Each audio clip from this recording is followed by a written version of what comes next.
প্রকৃতি কতটা না সুন্দর, তাই না? গ্রামীণ রাস্তাগুলো আরো সব থেকে বেশি সুন্দর।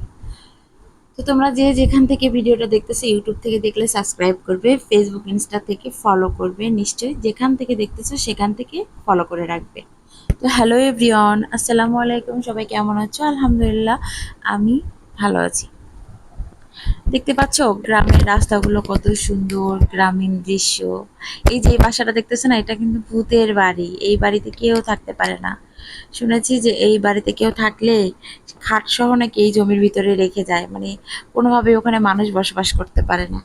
তো যাই হোক, দেখতেছো গ্রামের রাস্তাগুলো কত সুন্দর। জমি থেকে ধান উঠেছে, উঠে এখানেই সেগুলো আবার পরিষ্কার করতেছে, এখানেই বিক্রি করতেছে, কত সুন্দর।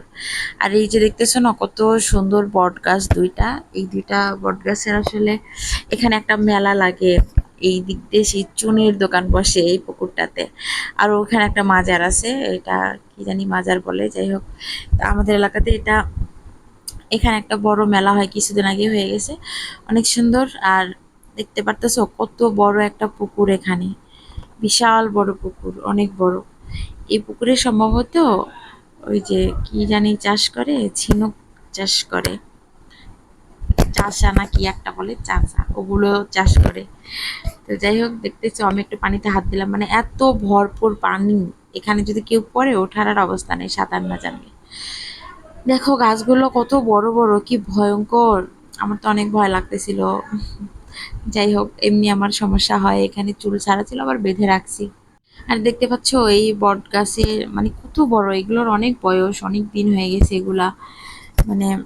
তো যাই হোক, এখানে আমি ঘুরিয়ে ঘুরিয়ে একটু ভিডিও করতেছিলাম। পিক উঠায় নাই, কারণ ভয় লাগতেছিল আমার এখানের অবস্থানটা, সন্ধ্যা হয়ে গিয়েছিল ওখানে, তার জন্য। আর এই গাছের বড় বড় শিকড়, ওই যে দেখালাম না, ছোটবেলায় কিন্তু ওগুলো ধরে আমরা খেলতাম আর কি। এখন তো সম্ভব না।